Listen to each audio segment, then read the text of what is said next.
ሰላም ፍትዋት ተኸታተልትና ናይ መወዳእታ ቁፅሪ ዝተወለድኩም ዓመተ ምህረት ቁፅሪ ጥራይ ዘይኮነት ብዛዕባ ዕድልኩም ዕላማኩም ጥንካረኩምን ድኽመትኩምን እትገልጽን ምስ ባህሪኩም ዕድልኩምን ምስ ከጋጥምኩም ዝኽእሉ ሕማቅ ኣጋጣሚታትን ምትእስሳር ዘለዋ ምስጢራዊት መፍትሕ እያ።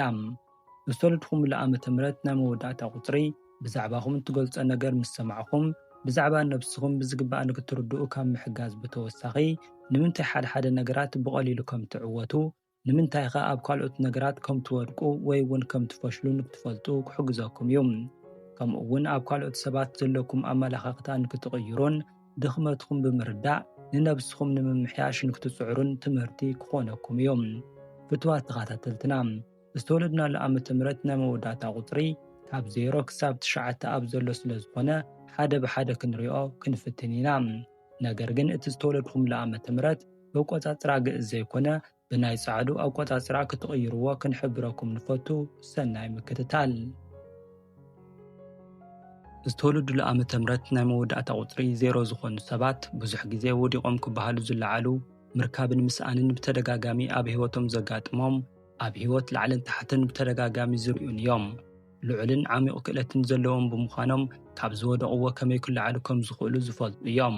ሓደ ነገር ጀሚሮም ወዲቖም ክትብሎም ከም ብሓድሽ ሓመድ ልሒሶም ዝለዓሉ እዮም። ብመንፈሳዊ ድማ ናብ ሙሉእነት ዝተጸጉዑን ንዘለኣለማውነት ዝተሓረዩን እዮም። 0 መልዕልን መወዳእታን ዘይብሉ ዘለኣለማዊ ክቢ እንትኾን ናይ ፈጣሪ ፍጹምነትን ሙሉእነትን ዝውክል ቁፅሪ እዩ። ዝተወለድኩምሉ ዓመተ ምህረት ናይ መወዳእታ ቁፅሪ 0 ዝኾንኩም ሰባት ንስኻትኩም መንፈሳዊ ፍጽምና ንምብጻሕ ክእለትን ዓቕምን ዝተዋሃበኩም ንቅድስና ዝተመረጽኩም ንኻልኦት እውን ንክተብጽሑ ዝተመረጽኩም ኢኹም። ስለዚ ኣብዚ ምድብ ዘለኹም ትዕግስተኛ ምዃንን ኣብቲ ዝተፈቐደ እዋን ካብ ዝወደቕኩሞ ከም ትለዓሉ ክትኣምኑን ይግባእ። ዝተወለድሉ ዓመተ ምህረት ናይ መወዳእታ ቁፅሪ 1 ዝኾኑ ሰባት መራሕቲ ወይ ኣዘዝቲ ናይ ምዃን ተውህቦ ዘለዎም ካብ ካልኦት ተፈልዮም ብናይ ባዕሎም መንገዲ ዝጓዓዙን ጠንካራታትን ናይ ውሳነ ሰባትን እዮም። ንሰባት ምሕጋዝ ዘሐጉሶም ንባዕሎም ግን ሰባት ንከሕግዝዎም ዘይሓቱ ኩርዓትን ናይ ሰባት ምኽሪ ዘይቕበሉን እዮም። ካብ ቁልዕነቶም ጀሚሮም ሓላፍነት ዝቕበሉን ዝኾነ ነገር ንምጅማር እንድሕሪት ዘይብሉን እዮም። ብዘለዎም ናይ ኣዛዝነት መንፈስን ተቖጻጻርነትን ግን ሰባት ዘይክርድእዎም ይኽእሉ እዮም። በዚ ምኽንያት ድማ ካብ ሰባት ስለ ዝርሕቑ ብሕታውነትን ጭንቀትን የጥቅዖም እዩ።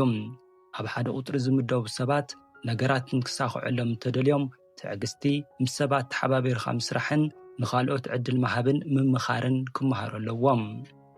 ዝተወለድሉ ዓመተ ምህረት ናይ መወዳእታ ቁፅሮም 2 ዝኾኑ ሰባት ናይ ሚዛናውነትን ነገራት ባላንስ ናይ ምግባር ክእለትን ኣለዎም። ነገራት ብዕምቆት ዝርድኡ ንስምዒት ካልኦት ሰባት ዝጥንቀቑ ንዝተባእሱ ኣሻማግልቲ ክኾኑ ዝኽእሉ ኣድመፅቲ መኸርቲ ልዕሊ ነብሶም ንኻልኦት ዝነብሩ ንሰባት ምጉዳእ ዘይኽእሎምን ግጭት ብርሑቑ ከሎ ከትርፍዎ ዝፅዕሩን እዮም። ብሓፈሻ ዲፕሎማት ዝብል መፀውዒ ዝምጥኖም እዮም። በዚ ባህሪኦም ድማ ብሰባት እሙናት እዮም። ኣብ 2 ቁፅሪ ናይ ዝምደቡ ሰባት ከም ድኹም ጎኒ ዝርአ ንኻልኦት ክጭነቑ ክብሉ ንባዕሎም ክጎድኡ ይኽእሉ እዮም። ስለዚ ንባዕሎም ግዜ ምሃብ ንባዕሎም ምድማፅን ነብሶም ምክንኻንን ትኹረት ክገብሩ ይግባእ። ዝተወለድሉ ዓመተ ምህረት ናይ መወዳእታ ቁፅሮም 3 ዝኾኑ ሰባት ልዑል ናይ መሃዛይነት ክእለት ዘለዎም ሕጉሳት ምስ ሰባት ብቐሊሉ ክረዳድኡ ዝኽእሉ እዮም። ኣብ ምናባዊ ዓለም ልዑል ተምሳጢ ስለ ዘለዎም ናይ ፈጠራ ሓሳብ ከልዕሉ ወይ ድማ ከምፅኡ ዝኽእሉ እዮም። ኣርቲስት፣ ሰዓሊ፣ ደራሲ ከምኡ እውን መሃዚ ናይ ምዃን ዕድሎም ዝለዓለ እዩ። ኣብ ቁፅሪ 3 ዝምደቡ ኣብ ውሽጦም ዘሎ ሓዘን ሓቢኦም እውን ንኻልኦት ክሕጉሱ ይፅዕሩ እዮም። ኣብዚኦም ከም ድኽመት ዝርአ ዝተረጋግዑ ዘይምዃኖም እዩ። ዋላ እኳ ብዙሕ ሓሳባት ዘፈልፍሉ እንተኾኑ ኣብ ሓደ ነገር ተረጋጊዖም ክሰርሑ ዘይምኽኣሎም ግን ዋጋ ይኽፍሎም እዩ። ማለት እውን ነቲ ሓደ ጅምር ነቲ ሓደ ግድፍ ስለ ዘብልዎ ሓደ እኳ ውፅኢታዊ ስራሕ ኣይሰርሑን። ሓሳቦም ከይበታተኑን ተረጋጊዖም ንምሰርሑ ግን ልዑል ውፅኢትን ዓወትን ከመዝግቡ ዝኽእሉ እዮም። ዝተወለድሉ ዓመተ ምህረት ናይ መወዳእታ ቁፅሪ 4 ዝኾኑ ሰባት ሕግን ስርዓትን ዝፈትዉ ንዝሓዝዎ ነገር ውፅኢቱ ብተግባር ዘርእዩ ነገራት ኣመዛዚኖምን ኣገናዚቦምን ዝፍጽሙ ንዝኾነ ይኹን መሰናኽላት ድልዋት ዝኾኑ ፃዕራማትን ተስፋ ዘይቆርጹን እዮም። ከምኡ እውን ኣብ ሰባት ልዑል እምነት ዘሕድሩ እዮም። ኣብ ቁፅሪ 4 ናይ ዝምደቡ ሰባት ጸገም ዓቃባውያን ወይ ድማ ሓደ ነገር ተሒዞም ዘይሰዱ ደረቓት ምዃኖም እዩ። ስለዚ ኣብ ዝምደቡ ሰባት ነገራት ኣቕልለ ቢልካ ምሕላፍ ወይ እውን ምግዳፍ ክመሃሩ ይግባእ። ዝተወለድሉ ዓመተ ምህረት ናይ መወዳእታ ቁፅሪ 5 ዝኾኑ ሰባት ነፃ ዝበሃሉ ዓይነት ሰባት እዮም። ሓድሽ ነገር ምጅማር ዝፈትዉ ተጓዓዝቲ ኣብ ሓደ ዓሪፍካ ምቕማጥ ዘይፈትውን ለውጢ ዘይፈርሑን እዮም። ዝኣስሮም ወይ ድማ ኣብ ሓደ ቦታ ክቕመጡ ዝገብሮም ነገር ኣይፈትውን። ከም ሓዳር፣ ትምህርቲ፣ ስራሕን ዝኣመሰሉ ነገራት ዝኸውን ዓቕሊ የብሎምን። ተዓጊዝካ ምጽናሕ ዝበሃል ነገር ኣይፈትውን። ኩሉ ግዜ ለውጢ እዮም ዝደልዩ። እዚ ዕረፍቲ ዘይብሉ ዘይተረጋግዐ ህይወቶም ድማ ሓደ ግዜ ፀገም ይፈጥረሎም እዩ። ስለዚ ኣብዚ ዝምደቡ ሰባት ሓላፍነት ምስካምን ነብስኻ ምግዛእን ክለማመዱ ኣለዎም። ከምኡ እውን ኣብ ሓደ ነገር ዓቕሊ ገይሮምን ግዜ ወሲዶምን ክሰርሑ ይግባእ። ዝተወለድሉ ዓመተ ምህረት ናይ መወዳእታ ቁፅሪ 6 ዝኾኑ ሰባት ንሰባት ዝጭነቁን ዝከናኸኑን ብሓፈሻ ሩሕሩሓትን ፈቃራትን ዝበሃሉ ዓይነት እዮም። ቤተሰቦም ዝፈትውን ምስ ቤተሰቦም ጥቡቕ ርክብ ዘለዎምን እዮም። ናይዞም ኣብዚ ዝምደቡ ሰባት ድኽመት ንቤተሰቦም ክብሉ ንባዕሎም ኣሕሊፎም ዝህቡ ምዃኖም እዩ። በዚ ምኽንያት ድማ ናይ ባዕሎም ሕልምን ዕላማን ንክገድፍዎ ይግደዱ። ስለዚ ኣብ ቁፅሪ 6 ዝምደቡ ሰባት ንኻልኦት ዝገብርዎ ነገር ገደብ ክገብሩሉ ይግባእ።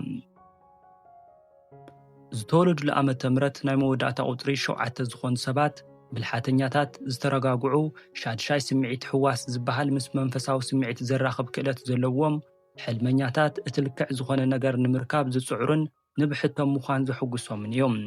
ከምኡ እውን ካብ ቁልዕነቶም ጀሚሮም ካብ ካልኦት ፍሉያት ከም ዝኾኑ ይስምዖም። ድኹም ጎኒ ኣብ ዝምደቡ ሰባት ካብ ሰባት ተፈልዮም ንብዙሕ እዋናት ዘሕልፉ ምዃኖም እዩ። ስለዚ ዝተወለድሉ ዓመተ ምህረት ናይ መወዳእታ ቁፅሪ 7 ዝኾኑ ሰባት ብሕታውነት ምእንታን ከየጥቅዖም ዘለዎም ልዑል መንፈሳዊ ዓቕሚ ንኻልኦት ብምምሕልላፍ ምስ ሰባት ዝምድና ክፈጥሩ ይምከር። ዝተወለድሉ ዓመተ ምህረት ናይ መወዳእታ ቁፅሪ 8 ዝኾኑ ሰባት ናይ ገንዘብን ንዋትን ፀጋ ኣለዎም። ካብ ቁልዕነቶም ጀሚሮም ናይ ምርካብን ምዕባይን ድሌቶም ልዑል እዩ። ኩሉ ግዜ ኣብ ዘለዎም ነገር ንምውሳኽ ዝፅዕሩን ብዘይ ዕረፍቲ ዝሰርሑን እዮም። ኩሉ ግዜ ዓወት እምበር ውድቀት ፍጹም ዘይፅበዩ እዮም። ካብዚ ብተወሳኺ ናይ ምምራሕ፣ ናይ ምውሳን፣ ፀገማት ናይ ምፍታሕን ዘለዉ ዕድላት ናይ ምፍላጥን ክእለት ኣለዎም። ኣብ ዝምደቡ ሰባት ድኹም ጎኖም ዕረፍቲ ኣልቦ ምዃኖም እዩ። እዚ ባህሪኦም ድማ ዘይምርግጋዕን ጭንቀትን የስዕበሎም እዩ። ናይ ሃፍትን ናይ ገንዘብ ዕድልን ዋላ እኳ እንተሃለዎም ኣብ መንፈሳዊ ህይወቶም ትኹረት ዘይገብሩ እንተኾይኖም ናይ ሓዳርን ናይ ገንዘብ ኩነታቶምን ዝተባላሸው ክኸውን ይኽእል እዩ። ህይወት ባዶ ከም ዝኾነት ንክስምዖምን ዕጋበትን ከይህልዎም ክገብሮም ይኽእል እዩ። ስለዚ ኣብ ዝምደቡ ሰባት መንፈሳዊ ህይወቶም ከጠንክሩ ይምከር። ዝተወለድሉ ዓመተ ምህረት ናይ መወዳእታ ቁፅሪ 9 ዝኾኑ ሰባት ንሰባት ዝሓዝኑ ዝርህሩህን ጥበበኛታት እዮም። ሰባት ዝሽከሙን ናይ ዓለም ችግር ዝርድኡን ንምፍታሕ ድማ ዝፅዕሩ፣ ሰባት ንምምሃር ንምሕጋዝ ከምኡ እውን ናይ ነፃ ኣገልግሎት ክህቡን ድሕሪት ዘይብሉ ንዓለም መፍትሒ ንምዃን ንኻልእ ዓብዪ ዕላማን ዝተመረፁ እዮም። ዝተወለድሉ ዓመተ ምህረት ናይ መወዳእታ ቁፅሪ 9 ናይ ዝኾኑ ሰባት ድኽመት ተባሂሉ ዝግለጽ ናይ ብዙሓት ሰባት ፀገም ተሸከምቲ ምዃኖም እዩ። ንኻልኦት ብዝከናኸንዎ መጠን ንባዕሎም ዘይከናኸኑ ምዃኖም እዩ። ኣብ ዝምደቡ ሰባት ንባዕሎም ግዜ መሃብ ክላመዱ ኣለዎም። ክቡራት ተኸታተልቲ፣ እቲ ዝቐረበ መደብ ብዛዕባ ድኽመትኩምን ጥንካረኹምን ንክትፈልጡ ከምኡ እውን ብዛዕባ ካልኦት ሰባት ንክትርድኡን ከም ዝሓገዘኩም ተስፋ ንገብር። ቅድሚ ካብቲ ቪድዮ ምውፃኹም ግን እቶም ዝቐረቡ ሓሳባት ምስ ናትኩም ዝተወለድኹምሉ ዓመተ ምህረት ናይ መወዳእታ ቁፅሪ ዘለዎም ዝምድና እንታይ ይመስል ሓሳብኩም ጽሓፉልና። ኣብ ቀጻሊ ብኻሊእ ቪድዮ ክሳብ ንራኸብ ቻው።